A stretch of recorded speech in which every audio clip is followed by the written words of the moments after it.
नमस्कार साथियों, WCL संवाद के 90वें एपिसोड के भाग 2 में आप सभी का स्वागत है। सर, माइनिंग तथा अन्य क्षेत्रों में कोल इंडिया विशेषकर WCL में हो रहे तकनीकी विकास के बारे में आपके विचार हमारे कोयला परिवार को बताएं। WCL has been a difficult company. WCL को हम बोलते थे कि this company has to run in order to stay where it is. It is a company of that type, particularly because of high stripping ratio. अब देखिए, कोल India का average striping ratio अगर 2.2, 2.3 इसका मतलब 1 टन कोयला के लिए आपको 2.2 क्यूबिक मीटर्स वो भी निकालना पड़ता है। वहाँ पर 6 के पास है, it's nearly 6। WCL handled it very well because 6 अगर आपको डिपार्टमेंटली करना पड़े तो you are out of business.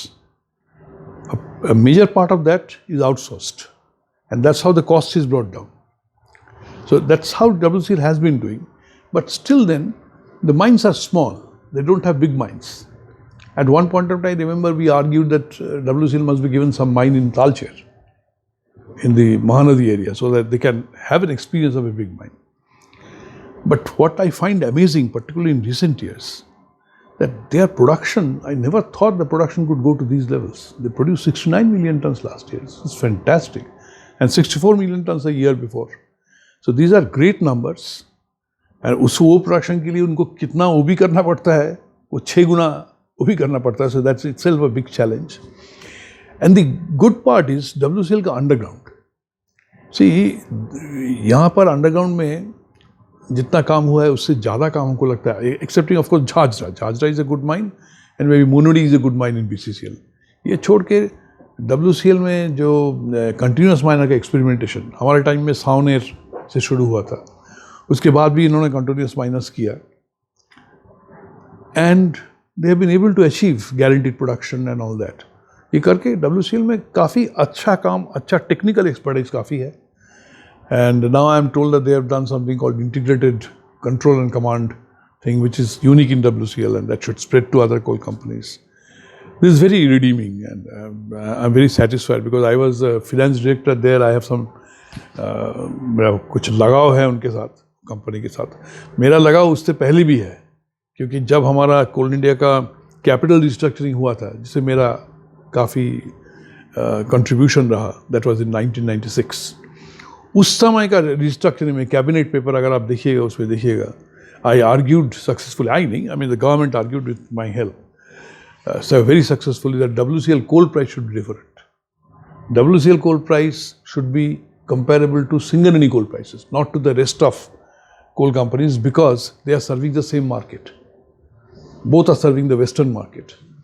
So western market के लिए सिंगरनी का कोयला जिस दाम में बिकता है, WCL कोयला क्यों उस दाम में नहीं बिकेगा करके 1996 में हम WCL का सेपरेट नोटिफाइड प्राइस लाए by doing this capital restructuring which was approved by the cabinet. And I find that that difference still remains. I mean, on a grade to grade basis, 20 to 25% WCL prices are higher. But still then, WCL in Maharashtra will be, WCL price in Maharashtra will be lower than Singareni coal rates. So it is a very fit case for this kind of price adjustment, which must have helped WCL. And I'm also very impressed with the kind of financial results they are creating. The profits are nearly double, and net worth has doubled in the last 1 year. So kudos to the team. They are doing really fantastic work.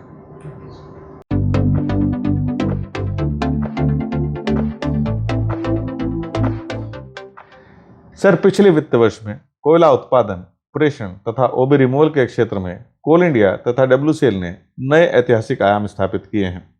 Coal India तथा WCL की इन उपलब्धियों को आप किस तरह देखते हैं? देखिए, इसमें मेरा कहना ये है कि Coal India is a company, Coal India and all is subsidiaries is a company जिसका response in crisis is always fantastic. See, Coal India suffered production degrowth between 2018-19 to 1920, 1920 to 2021, 2 साल कंटिन्यूस उनका 1% करके ग्रोथ घटा production में और 25 million ton करके stock बढ़ा। मतलब ऑफटेक नहीं हुआ, ऑफटेक और घटा। इस सिचुएशन में कोल इंडिया चल गया था। लग रहा था कि कोयला का डिमांड अब कभी बढ़ेगा नहीं। 21 में जब अगस्त में जब टर्न अराउंड हो गया, सडनली अरे इतना डिमांड, पावर का इतना डिमांड, कोयला कहाँ है, कोयला कहाँ है, कोयला कैसे रहेगा, कोयला आप लोग कोयला को ध्यान ही नहीं दी, तो कोयला आएगा कहाँ से? From that point onwards, the way Coal India, the subsidiary companies, the railways, the coordination, all that happened is absolutely, I would say that Coal India and the coal companies were actually a wall between the country turning dark and the country continuing to remain electrified and bright. It was the wall. ये wall अगर नहीं होता तो country dark हो जाता. मैं तो इतना ही कहूँगा. So every company has done very well. WCL also took part because WCL में production बढ़ाने का problems or challenges are far more than some of the other companies like your ACCL or MCL, etc. ECL, BCCL, WCL, these are the three companies where challenges are quite high. And all the three have done well. But WCL का production growth is really very impressive.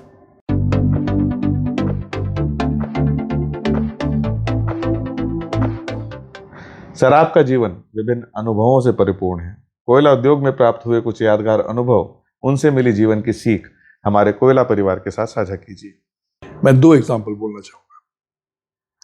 एक BCCL में जब हमने आपको बताया कि outsourcing को हम आइडेंटिफाई किया as one of the main planks of turn around, because वहाँ से हमको प्रोडक्शन भी मिलेगा, एक्स्ट्रा प्रोडक्शन मिलेगा एट लोअर कॉस्ट. तो हम पहला प्रोजेक्ट जो लिए वो था एक धनबाद पथरी रेलवे लाइन होता था. इस रेलवे लाइन के नीचे काफ़ी कोयला था. वो कोयला में आग लग गया था तो रेलवे वैगन मूव करना बंद कर दिया. पहले पैसेंजर बंद किया, फिर फ्रेट बंद किया, सब बंद कर दिया. तो वी सेड कि भाई आप यह ट्रैक को हटा लीजिए और उसको हमको दे दीजिए. So let us mine the coal out and then we return it back to you. Railways मान लिया. They wanted some money but we paid the money and we got it done. Track हटा लिया.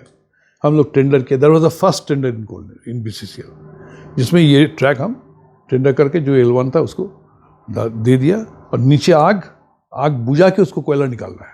वो departmentally होने का कोई सवाल ही नहीं है. तो कॉन्ट्रैक्टर की देना पड़ेगा, एन एक्सपीरियंस कॉन्ट्रैक्टर. तो जब हम दिए, हमारा वहाँ का जो MP जो थे, नया MP आए थे, MP को लग रहा था कि इसमें हम एम्प्लॉयमेंट को ख़त्म कर रहे हैं, सो इसीलिए हम उसको आउटसोर्स कर रहे हैं. उन्होंने बोला नहीं, ये हम होने नहीं देंगे. सो कुछ आगे नहीं बढ़ रहा था. He was not allowing the thing to happen. क्या किया जाए? फॉर्चुनेटली उस समय कोकिंग कोल, और वो सब कोकिंग कोल था, मेटलर्जिकल कोल हाई क्वालिटी. तो उस समय आपका कोकिंग कोल का डिमांड सप्लाई गैप में काफ़ी अंतर आना शुरू हुआ. So coking coal was in high demand. और एक चीज़ ये हुआ, उस समय प्रधानमंत्री कोयला मंत्री हो गए थे. तो प्रधानमंत्री के घर में एक दिन मीटिंग हुआ. All CMDs were called. तो मैं भी गया. तो मुझे पूछा गया कि आपका क्या इशू है. मैंने बताया देखिए हमारा सर 1 मिलियन टन कोयला हम आपको कुकिंग कोयला दे सकते हैं, गुड क्वालिटी, बट हम तो काम नहीं कर पा रहे हैं, ऐसा ऐसा हो रहा है. तो उनको लगा कि ये तो बोलने से हो जाएगा. तो सर कि ठीक है हम बोल देंगे. जैसा उन्होंने बोला, मैं बाहर निकल के मोबाइल में मेरा डायरेक्टर टेक्निकल को बोला, सब हो गया, यहाँ पर सॉर्ट आउट हो गया, आप कॉन्ट्रैक्टर को फिर मोबिलाइज करने बोलिए, कल से काम चालू करने बोलिए, जैसा नॉर्मल. उन्होंने वो किया. मैं सोचा अच्छा कुछ तो होगा, बस प्रधानमंत्री बोले हैं तो कुछ तो होना चाहिए. I knocked at the doors of ministry of coal. प्रधानमंत्री उस दिन ऐसा बोले थे, nothing was happening. Fortunately, fortune favours the brave. उसका एक एग्जाम्पल ये है, वो आग ऊपर आ गया. आग became visible from a long distance. 1 kilometre लंबा आग. 3 तो प्रेस का, मीडिया का बंदा, तो उनको मैं बुलाया. पर आप देखें ऐसा आग चल रहा है तो कुछ लिखिए इसको. तो क्या लिखे? आप लिखिए ये राज्य में इतना कोयला है और कोयला का इतना भंडार होते हुए भी कोयला आग में जल के राख हो जाएगा. स्टेट का डेवलपमेंट के लिए ये ठीक है? प्रश्न करिए.